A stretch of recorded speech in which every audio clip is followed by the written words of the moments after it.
Thursday morning, with all the 154 polling stations opening at 6 a.m., paving way for the day-long exercise that is expected to end at 5 p.m. Now, the seat fell vacant following the death of Paul Koinange, who succumbed to COVID-19 in March this year, and it has attracted 6 candidates in a high-stake poll witnessed in a robust campaigns pitting Jubilee Party candidate Karere Njama and John Njuguna of the United Democratic Alliance Party that is associated to Deputy President William Ruto. Now we cross over to Kiambaa constituency, where our reporter John Jacob Courier is on standby.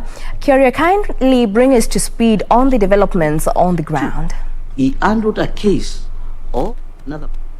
Thank you very much, Jackie Wambiru, and we're coming to you live from the open air market in Gashie. Gashie is in Kiambaa constituency, and Gashie is the ward where the Jubilee candidate Karere Njama has been voting. And of course, you can see on this end, low voter turnout. It's not as major as we had seen on the other end of Gashie Primary School. But in a bit, I will be speaking to the Member of Parliament for Kieni constituency, who is also the chairperson of a budget committee in the National Assembly, Kanini Kega, who is an agent of a Jubilee Party on this particular polling station, and he will be telling us about, generally how he feels about this, but this whole exercise and how it is going. And in a bit, I will be speaking to him. But generally, that's what you're seeing behind me. These tents are, showing what is happening here. But very quickly, I will grab the Honorable Kanini Kega so that we can have a conversation around the by-election today. Mheshimiwa Kanini Kega, thank you very much for joining us this afternoon. Generally, tell us about your feel about this entire exercise. One, we are very comfortable with what IBC, and I think for the first time IBC is properly prepared. The stations opened very early in the morning. We were here at 5. They opened by 6. And the flow of people is unprecedented. In fact, this is not just like a by-election. It's like a general election, because most of the stations have hit now almost 50%. And ordinarily looking at what happened in Juja only about 10 or 15% voted. So we are happy that the voters here in Kiambaa came out in the large numbers, and they are still continuing to stream. It's only this polling station, which is Gashie Township, which is a bit slow, and basically because most of the people here are employed, and we are hoping that by 2 or 3 they will have already gotten leave so that they can also do their civic duty and vote. So we are happy. We are also comfortable with the security situation. The policemen who are here to maintain law and order, and we have not had any particular incidents that we can say that warrant to be focused on. Let's talk about incidents, because your agent, the majority leader Amos Kimunya, at some point was being heckled at Kimuga police polling station in Kiambaa. What was the genesis of the entire commotion?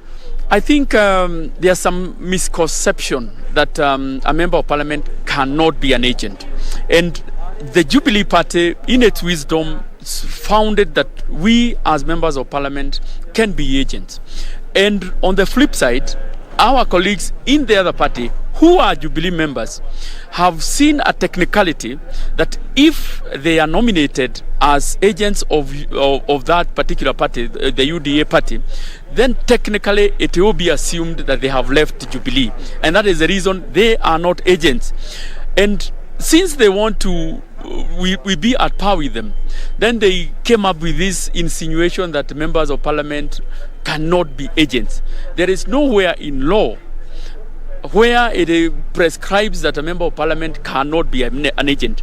I am an agent nominated by Jubilee and also seconded to the candidate, and that I'm rightfully here. So it is very, very unfortunate what happened to the leader of majority, and I believe those are goons who are handled, and I think normalcy was restored, and voting is proceeding very well. Okay. We know the kind of tricks our competitors would want to employ.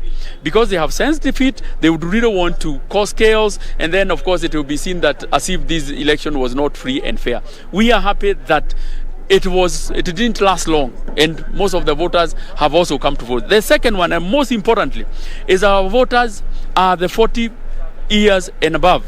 And we are happy that they have come out in their numbers. Ordinarily, if there is any fight, if there is insecurity, they will not come to vote. So we believe that there could be some people trying to scheme, to create a situation whereby it's not very safe, and then the older people or the elderly will we don't want to go and fight that kind of a situation. But the situation has been contained.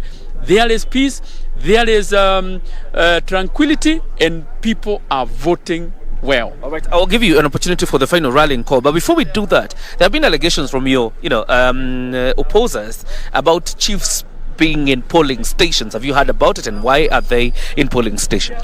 You are here. This is a polling station. This is an example of a polling station. You have also been in other polling stations. There is nowhere we have employed chiefs, unless they have come to vote. Because if a person is a chief, and I believe a chief will ordinarily vote in that particular place, unless the chief has gone there to vote, and you cannot deny a chief, the right to vote.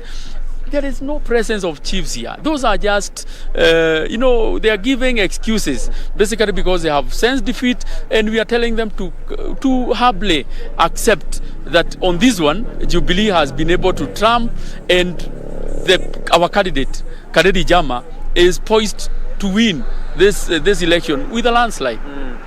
What will this win mean for President Uhuru Kenyatta as we wind up, if indeed Jubilee scoops the Kiambaa constituency seat? It will emphatically confirm that, one, Jubilee is not dead, as people are trying to insinuate. Secondly, it will affirm that His Excellency Uhuru Muigai Kenyatta is still the leader of Mount Kenya. And moving forward, if you want to engage Mount Kenya, if you want any person, if you want to engage Mount Kenya, you don't just come direct. We are regimental. Come through our leader. That is the message. And we are looking forward, when we will be doing the tallying, to make sure that our candidate wins, so that we can shame those who are trying to invade our bedroom. Why is the demographic, you've pointed about the 40 plus years, coming out to vote? It appears like the youth are not coming out to vote. Probably, have you been able to understand why? It's naturally, the youths get hyped up, and sometimes they are also carried by the waves.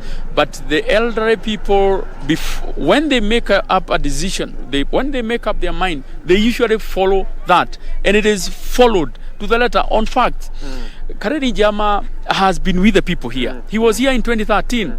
He vied, but he didn't succeed. But he didn't leave these people. In 2017, he vied.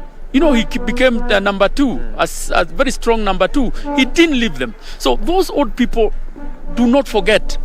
They have not forgotten that Kaderi has been with them for the last 10 years. And it is a time for them to also reward him. And secondly, they know that he has walked this path with them. So that's the reason I believe that today will be a good day when our candidate will finally triumph. And it is not just a success of this constituency, it will be a success of the country and of the Jubilee Party moving forward. All right. Thank you very much, Honorable Kanini Kega, the Member of Parliament for Kieni constituency, the Chairperson of a Budget Committee in the National Assembly. Generally, that's what is happening around here. Cometh the moment, cometh the hour. The hour of reckoning is here for the 8 candidates who are vying in the Kiambaa parliamentary by-election. Already nearly all the candidates have voted in this particular by-election, and when that moment comes calling, that is somewhere around 9 p.m. 10 p.m. when we expect that probably the IBC will declare a winner. One winner will be declared, the other 7 goeth home. Back to you, Jackie Wambiru. We'll be covering this by-election in other areas of Kiambaa constituency. But like I told you, this is the open-air market in Gashie. And people continue, streaming into the polling stations as they cast their vote. And we'll be sure to update you as events happen. Back to you, Jackie.